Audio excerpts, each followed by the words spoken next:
Alors, la présentation que je vais vous faire sera dans la continuité directe de ce que Laurence et Elisa vous ont présenté, puisque comme elles l'ont mentionné pendant leur exposé, les recherches que nous menons actuellement et le projet dont je vais parler ici sont le fruit d'un partenariat avec l'École supérieure de École de journalisme Lille. de Lille. Euh, et donc, ont été amorcés en 2020 par une série d'évaluations pilotes et se poursuivent aujourd'hui par une thèse de doctorat qui a été entamée l'an dernier sur le thème de l'évaluation des effets donc des actions d'éducation aux médias et à l'information de l'ESJ. Et à ce titre, donc, je prends la parole aujourd'hui non seulement en mon nom propre, mais au nom de mes deux collègues, Camille Tilleul qui a mené les premières phases de la recherche et Laureline Marc qui est la doctorante qui mène actuellement la thèse de doctorat qui est en cours. Alors peut-être pour planter un peu le décor d'abord et situer l'approche en recherche que nous avons décidé d'adopter, il me faut poser quelques rapides jalons qui permettront peut-être de prendre un peu le pouls de comment nous nous sommes positionnés par rapport à ce partenariat en recherche avec l'ESJ. D'abord pour constater que l'éducation aux médias et à l'information, c'est pas au départ un champ de recherche, c'est un champ de pratique, c'est un dispositif éducatif, c'est un dispositif politique même dans certains cas qui présente plusieurs héritages disciplinaires, théoriques et épistémologiques et une certaine hétérogénéité de ce point de vue. Et notamment, pour aller un peu vite en besogne peut-être, on peut distinguer d'une part un héritage ancré dans ce qui s'appelle historiquement l'éducation aux médias et qui a été nourri par les sciences de l'information et de la communication. On s'est intéressé depuis 4 ou 5 décennies à la façon d'éduquer aux médias au sens large et pas uniquement aux médias au sens médias d'information. Donc le cinéma, la télévision, la fiction, les musées et évidemment toutes les technologies numériques et les médias qui en sont nés. Et d'autre part, ce qui historiquement s'est appelé l'éducation à l'information, qui a été plutôt alimenté par un héritage ancré dans les sciences de l'information documentation, l'archivistique, la bibliothéconomie, et avec des questions qui tournent plutôt autour de la capacité des individus à bien s'informer, c'est-à-dire à bien satisfaire leurs besoins informationnels, à bien définir ces besoins, à mener des recherches d'informations qui satisfont ces besoins, et puis à utiliser correctement les informations trouvées. Et à la rencontre des deux se trouve quelque part le périmètre dans lequel nous avons défini notre action de recherche, qui est une éducation non pas aux médias et à l'information, mais bien une éducation aux médias d'information. Et donc ici, ce dont je vais parler porte bien sur des formes d'éducation, enfin l'évaluation de pratiques éducatives qui éduquent aux médias d'information, c'est-à-dire essentiellement à la presse papier, électronique, audiovisuelle, et pas à d'autres médias ou à d'autres formes d'information. Donc, on parle ici d'information au sens d'actualité, pas d'information au sens data ou d'information au sens knowledge ou connaissance, comme par exemple a pu le distinguer quelqu'un comme Alexandre Serre. Et au sein de ce contexte d'éducation aux médias d'information, nous avons pris le parti, avec le groupe de recherche dont je suis responsable depuis maintenant un certain nombre d'années, de nous intéresser aux pratiques d'éducation aux médias et en particulier aux pratiques d'éducation aux médias d'information à travers le prisme des littératies et en particulier à travers le prisme de la littératie médiatique. Alors, littératie médiatique est un néologisme en français qui est une traduction de l'anglais media literacy, qui repose donc sur cette idée que aujourd'hui il y a toute une série de formes de maîtrise des moyens de communication qui dépassent la simple maîtrise de l'écrit, donc la littératie au sens restreint, et qui font appel effectivement à toute une série de compétences qui doivent pouvoir être mobilisées par les individus pour exercer leur rôle de citoyens, de travailleurs, de participants à la vie sociale dans dans tous ces aspects. Le type de littératie auquel nous nous intéressons dans le cadre du projet de recherche en cours, euh, il porte une appellation pour laquelle il n'y a pas d'équivalent en français malheureusement. Donc les anglophones parlent de news literacy. On pourrait imaginer le mot valise actualiteracy, qui serait la réunion de actualité et littératie, mais c'est pas un terme qui a vraiment cours aujourd'hui. Et donc cette zone de compétence, elle est quelque part au croisement entre une littératie informationnelle, une littératie médiatique, une littératie numérique, et aux côtés d'autres littératies naissantes ou émergentes, comme la littératie algorithmique ou la littératie des données, par exemple. Et donc, nous désignons par littératie liée aux médias d'actualité ou news literacy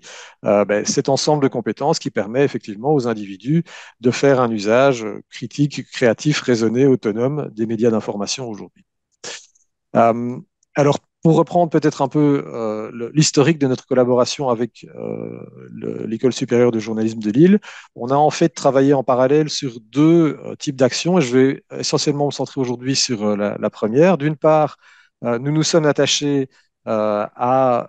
mettre en œuvre, d'abord à mettre sur pied un dispositif méthodologique et puis à mettre en œuvre une série d'évaluations des activités que le SJ mène en termes d'éducation aux médias et à l'information, à la fois dans le contexte scolaire et en dehors du contexte scolaire, donc des ateliers d'éducation aux médias et à l'information pour essayer, comme ça a déjà été évoqué par Laurence et Elisa, d'en détecter les effets, notamment détecter les effets sur certaines formes de pensée critique vis-à-vis des médias d'information. Et puis, je n'en parlerai pas vraiment aujourd'hui, mais en parallèle de ça, nous avons mené, à travers plusieurs itérations, l'évaluation d'un parcours pédagogique en ligne qui accompagne les stages de troisième, donc les stages que les collégiens de troisième mènent en entreprise de presse dans le cadre de leur scolarité pour une partie d'entre eux. Mais donc, ce projet-là, je le laisserai de côté pour aujourd'hui. Et donc, sur le volet de l'évaluation des actions de l'EMI de l'École supérieure de journalisme de Lille, nous avons procédé en plusieurs phases, qui a démarré par une analyse de ces actions, donc une prise de connaissance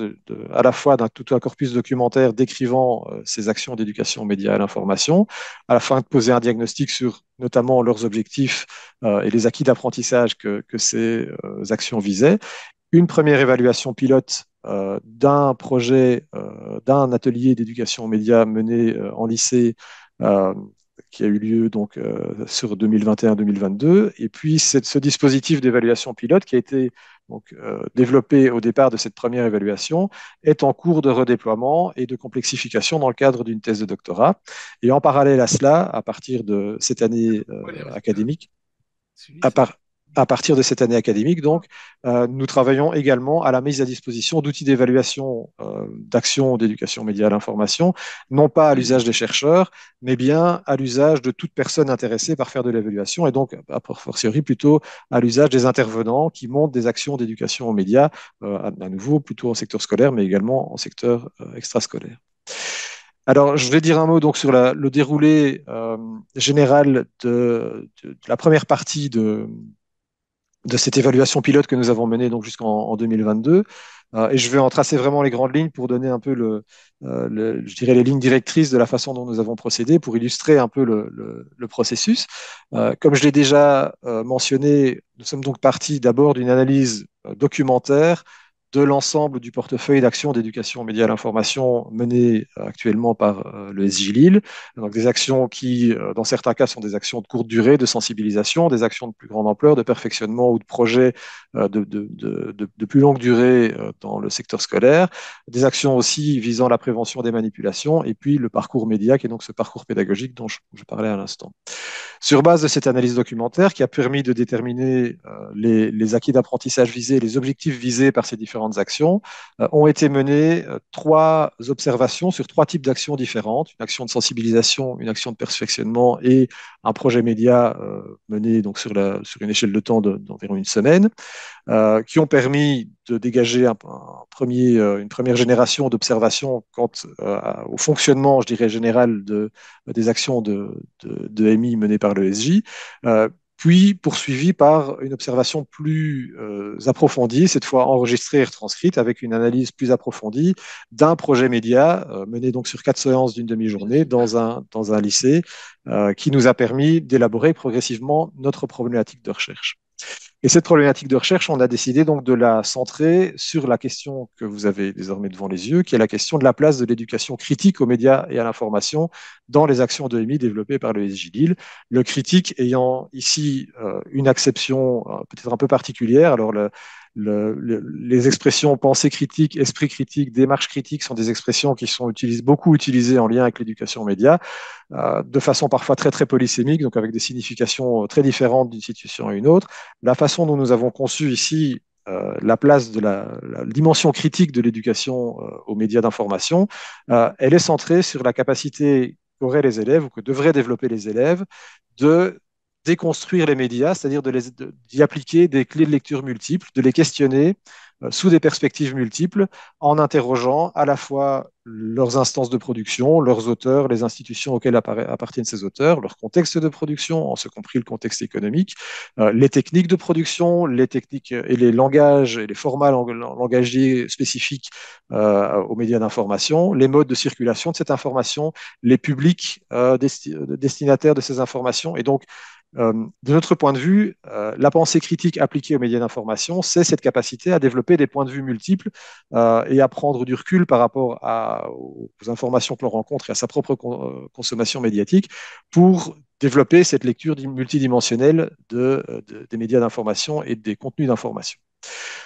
Sur base de cette conception de la pensée critique, on a donc développé cette évaluation pilote d'un projet média qui s'est déroulé sur une semaine dans la ville de Saint-Quentin en octobre 2021. C'est une évaluation à toute petite échelle, 10 participants âgés de 11 à 17 ans, 5 garçons, 5 filles, avec un protocole de comparaison, donc une batterie d'instruments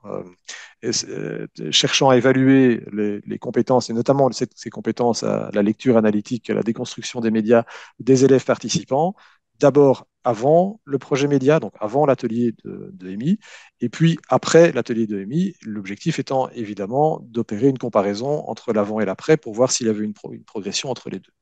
Alors, je ne vais pas rentrer dans le détail des résultats de cette évaluation pilote, ça nous prendrait trop de temps, mais juste pour peut-être dresser un constat en trois points très rapidement. Le premier point, on constate effectivement une progression sur certaines capacités analytiques des élèves quand on leur soumet des médias à analyser,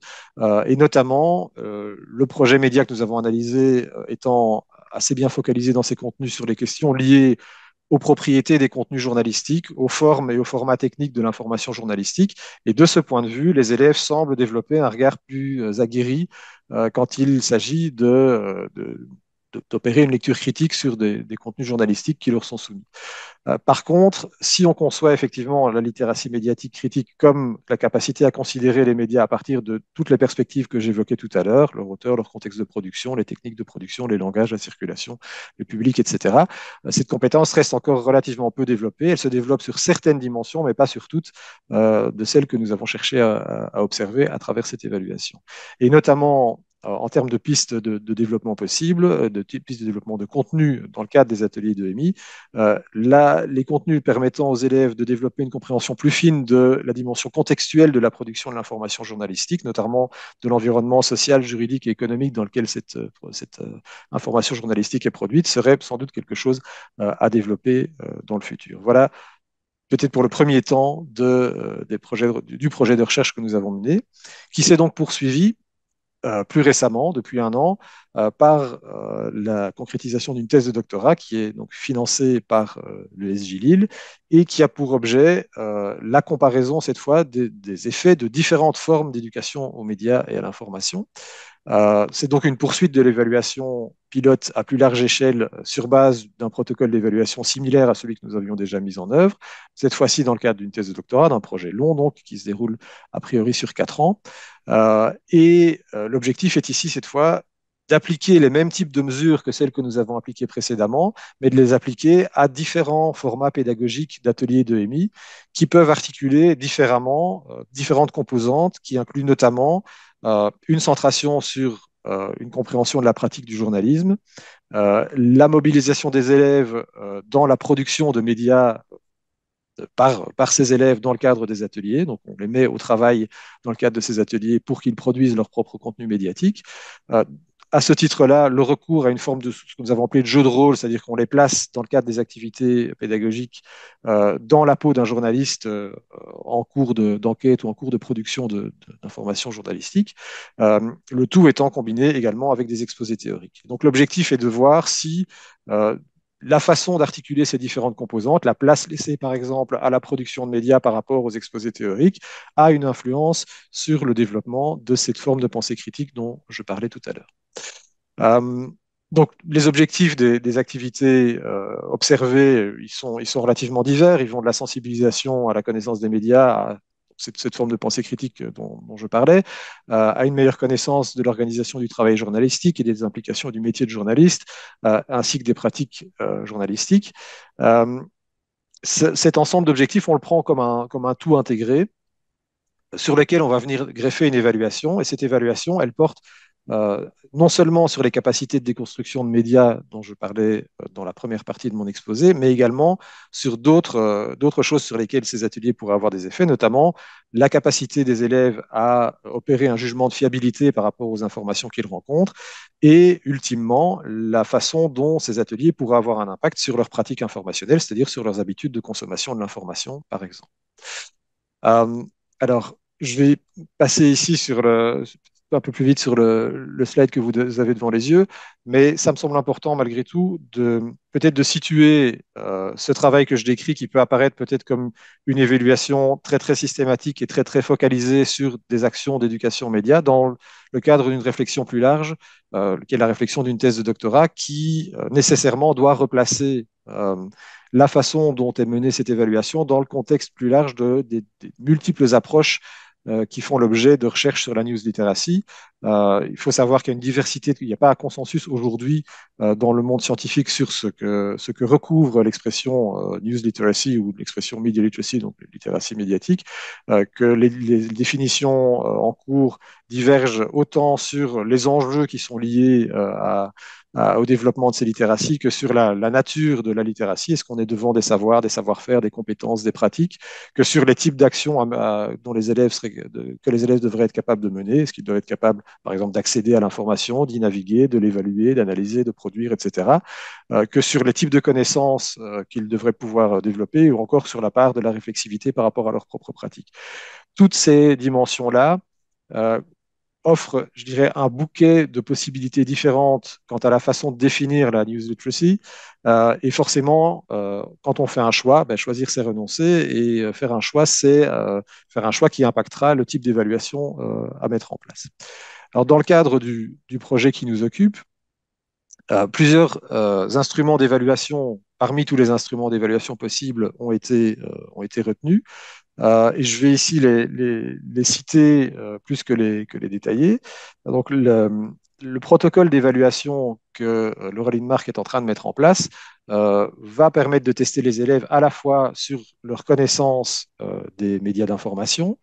euh, les tester également à travers une échelle standardisée sur leur motivation à s'informer, notamment le fait qu'ils s'informent, enfin, qu'ils s'informent ou non d'une part, et que quand ils s'informent parce qu'ils ressentent une obligation externe de le faire ou bien qu'ils le fassent pour leur propre bien et de leur propre initiative. Euh, le tout en lien avec leur propre pratique informationnelle. Donc, on va aussi les interroger sur la façon dont ils consomment de l'information,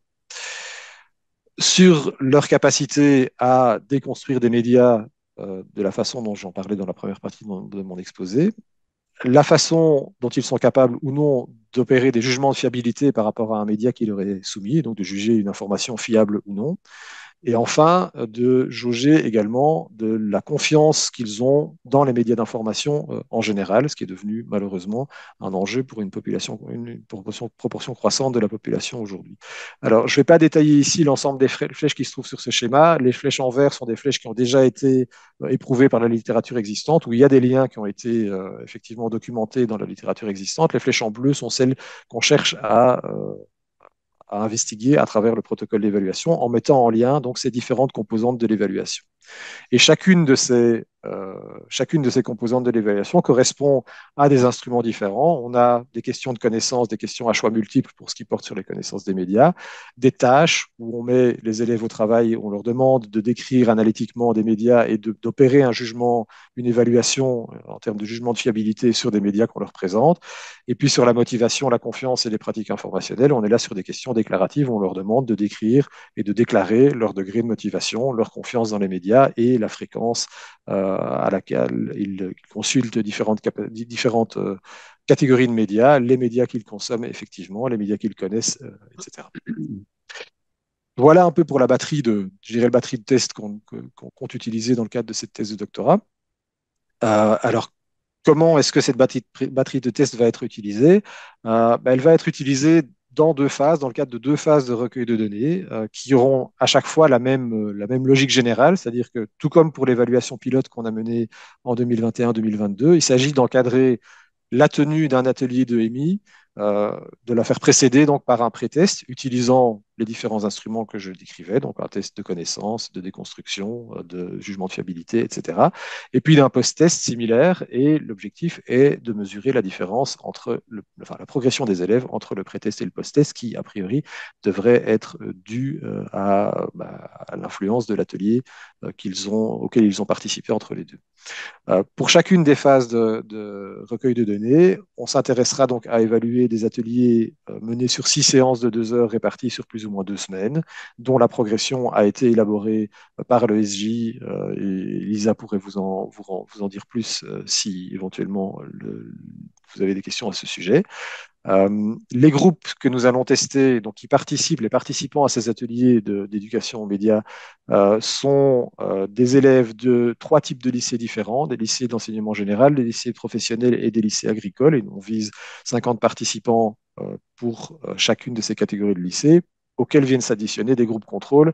euh, qu'on qu'on va donc tester indépendamment, enfin plutôt en l'absence de participation aux ateliers de MI, pour essayer de voir dans quelle mesure la progression entre le pré-test et post-test est effectivement due à la participation aux ateliers et pas simplement à la répétition du test une première puis une deuxième fois. Donc, le premier recueil de données qui aura lieu cette année scolaire fera évidemment l'objet d'une analyse,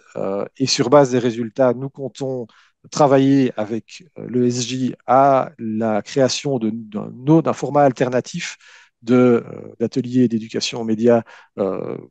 qui tiendra compte des résultats de ce premier recueil de données,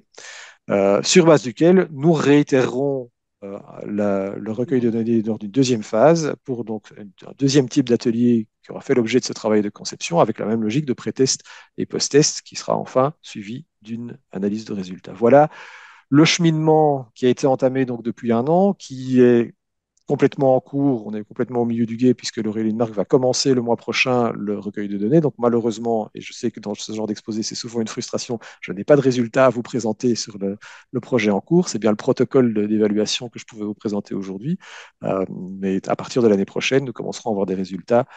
issus de cette première phase d'évaluation. Voilà, je vous remercie pour votre attention. Merci beaucoup, Pierre.